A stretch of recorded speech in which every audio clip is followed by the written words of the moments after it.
Hook opening scene. Have you ever driven down a misty road at midnight, when the fog is so thick you can barely see your headlights, and for just a moment, you swear you see the shadow of a rider, galloping fast, with no head upon his shoulders?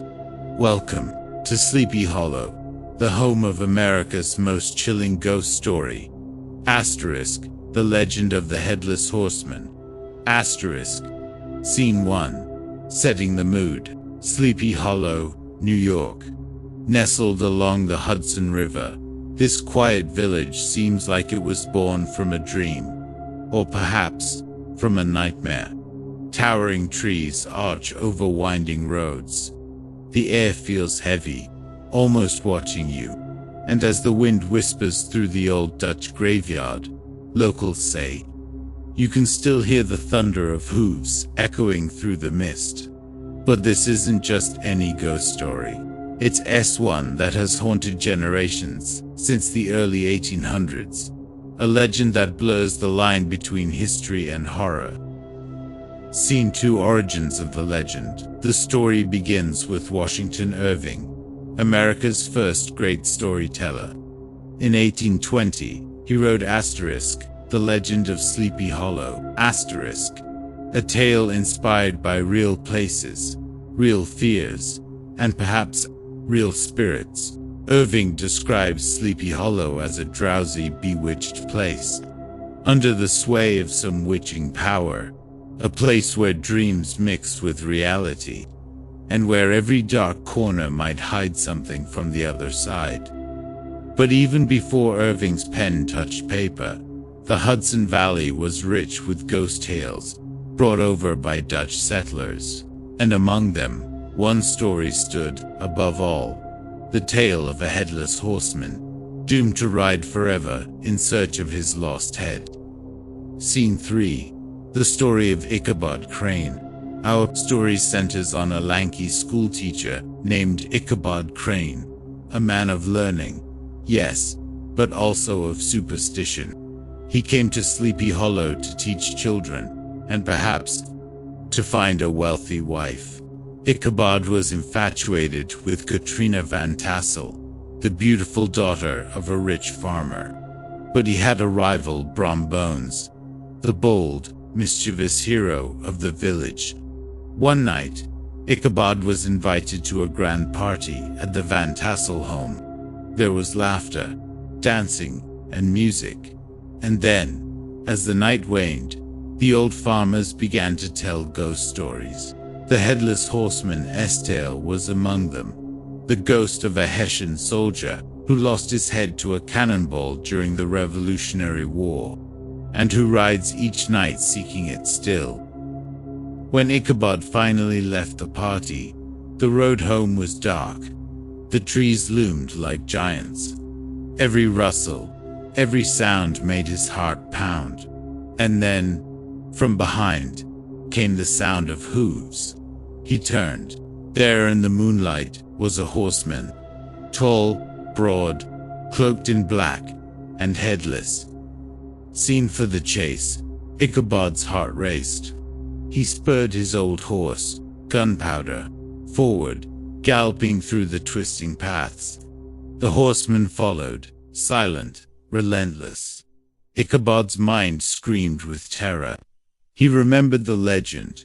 If he could cross the bridge near the churchyard, the ghost would vanish. Faster, faster.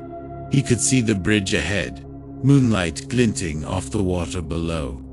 Ichabod crossed, but as he turned to look back, the horseman rose in his stirrups and hurled his severed head straight at him. The next morning, Ichabod Crane was gone. All they found was his hat and a shattered pumpkin. Scene 5. Myth or truth? Was it really a ghost that chased Ichabod that night? Or was it Brom Bones, playing one final trick to scare away his rival? Washington Irving left that question unanswered, and that's what makes the legend timeless. Every generation of Sleepy Hollow tells it differently. Some say it's just a story. Others aren't so sure. There are reports, even today, of strange sightings near the old Dutch church. Locals claim to have seen a dark rider galloping silently through the fog, disappearing before their eyes. Tour guides have heard hoofbeats on empty roads, and some visitors swear that, when the night is still, you can feel the ground tremble, as if a horse is passing by. Scene 6. The real Sleepy Hollow today. Modern Sleepy Hollow has embraced its ghostly fame. Each October, the town transforms into a celebration of the macabre. Jack-o'-lanterns light the streets. Actors reenact Ichabod's fateful ride. The old cemetery becomes a place of eerie beauty, filled with candlelight tours and whispered legends.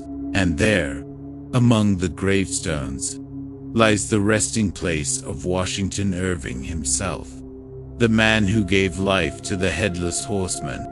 It's said his grave is never without a pumpkin nearby, left by visitors who still feel the spirit of his tale alive in the fog. Scene 7. Symbolism and legacy. But the story of Sleepy Hollow isn't just about ghosts. It's about fear, the kind that hides in every human heart. The fear of the unknown, of losing control, of being pursued by something we can't understand. Irving's story endures because it captures that universal feeling. Whether you believe in ghosts or not, you've felt that chill down your spine, the sense that something unseen is just behind you. That's the true power of Sleepy Hollow. It's not just a legend.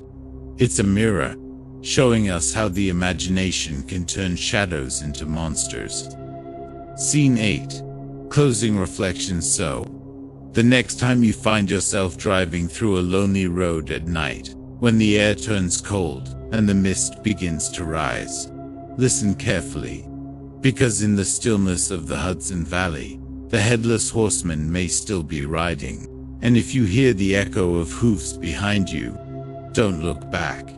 Just keep riding. Outro. Soft music fades in. Sleepy Hollow remains one of America's most haunted and beloved legends. A story that began 2 centuries ago and still sends shivers down the spine of anyone who dares to believe. If you enjoyed this journey into the mist, don't forget to like, share, and subscribe for more haunting tales from history and beyond. Until next time, keep your lanterns lit and your heads on your shoulders. End.